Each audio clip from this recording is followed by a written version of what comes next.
എല്ലാവർക്കും നമസ്കാരം. രാധാസ് കിച്ചണിലേക്ക് സ്വാഗതം. എല്ലാവർക്കും സുഖം എന്ന് ഞാൻ വിശ്വസിക്കുന്നു.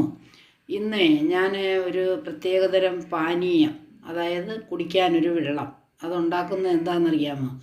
ഭയങ്കരമായ ചൂട് അനുഭവിക്കുമ്പോൾ നമുക്ക് അതിൻ്റേതായ ബുദ്ധിമുട്ടുകൾ വരും. അത് ഇല്ലാതെ കംപ്ലീറ്റ് ആ ബുദ്ധിമുട്ടിനെ മാറ്റിയെടുക്കാൻ വേണ്ടി ഇങ്ങനെയൊരു സാധനം ഉണ്ടാക്കി കഴിച്ചു കഴിഞ്ഞാൽ നല്ലതാണ്. അത് സിമ്പിളാണ്, വേഗം ഉണ്ടാക്കുകയും ചെയ്യാം കേട്ടോ. അതിനുവേണ്ടി ഞാൻ കാണിച്ചു തരാം എങ്ങനെയാണെന്ന്.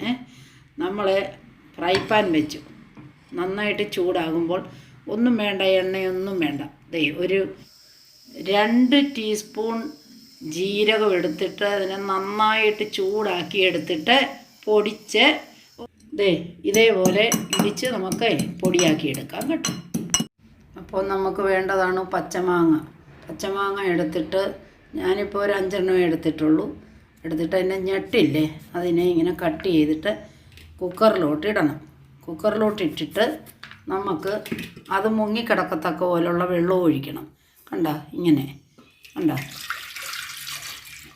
മാങ്ങയെ മുങ്ങിക്കിടക്കണം, കുറച്ചുകൂടെ വേണം. ഇത് അടച്ചിട്ട് നമ്മൾ മീഡിയത്തിലായിട്ടിരിക്കുന്നത്. ഒരു വിസിൽ കേൾക്കുമ്പോൾ നമുക്ക് ഗ്യാസ് ഓഫ് ചെയ്തിട്ട് ബാക്കി കാര്യം പറഞ്ഞു തരാം.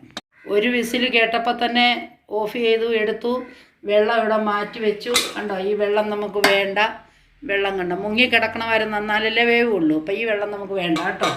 അപ്പം നമ്മൾ ഇതിനെ എടുത്തതിന് ശേഷം ചൂടാണെങ്കിലും അല്ലെങ്കിൽ പോലും നമുക്ക് ഈ തൊലിയിൽ നിന്നൊക്കെ ഇത് വടിച്ചെടുക്കണമെങ്കിലേ സ്പൂണ് വേണം. സ്പൂണ് വെച്ചിട്ട് ഇതിനെല്ലാം ഇങ്ങനെ വടിച്ച് നമുക്ക് ഈ മാങ്ങയുടെ മൊത്തം പൾപ്പ് എടുത്ത് എന്നിട്ട് മിക്സിയുടെ ജ്യൂസർ എടുത്തു. എന്നിട്ട് അതിനകത്തിലോട്ട് ഈ പൾപ്പിനെ ഒഴിക്കാം. ഒരു 1 ലിറ്റർ വെള്ളമെങ്കിലും കാണും. കണ്ടല്ലോ, ഇത്രയുണ്ട്. അപ്പോൾ അതിൻ്റെ പേരിൽ ഒരു 200 ഗ്രാം പഞ്ചസാര ഇതിനകത്തിലിടുവാണ്. നമ്മൾ 2 സ്പൂൺ ജീരകം വറുത്ത് പൊടിച്ചു, അതും കൂടി ഇതിനകത്തിട്ടുവാണ്.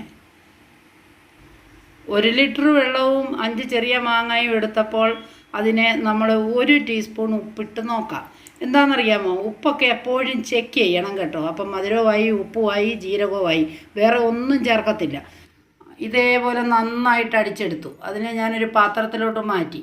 കുറച്ച് പുതിനയുടെ ഇലയും കൂടെ നമ്മൾ ഇതിൻ്റെ മുകളിലോട്ട് എടുത്തിട്ട് ഇഷ്ടാനുസരണം ഗ്ലാസ്സിൽ ഒഴിച്ചെല്ലാവർക്കും കൊടുക്കാം. പക്ഷേ എനിക്കൊരു കാര്യം പറയാനുള്ളത്, മധുരം പഞ്ചസാര ഇട്ടാലേ കൂടുതൽ ടേസ്റ്റ്. കരിപ്പട്ടിയോ ആയാലും മതി. ഇനി ഡയബറ്റീസ് ഉണ്ടെന്ന് വിചാരിച്ച് പേടിക്കണ്ട. കാര്യം എന്താണെന്നറിയാമോ? നമ്മൾ ചൂടുകാലത്ത് മാത്രമല്ലേ ഇത് കുടിക്കുന്നുള്ളൂ. ചൂടിൽ നിന്ന് രക്ഷപ്പെടണ്ടേ? അതുകൊണ്ട് നല്ലൊരു ഔഷധമാണിത്. ഇതെല്ലാവരും ഉണ്ടാക്കി കഴിച്ചിട്ട് വിലയേറിയ അഭിപ്രായം എനിക്ക് തന്ന് എന്നെ ഒന്ന് പ്രോത്സാഹിപ്പിക്കണേ എന്ന് ഞാൻ അപേക്ഷിക്കുന്നു, അഭ്യർത്ഥിക്കുന്നു. Thank you.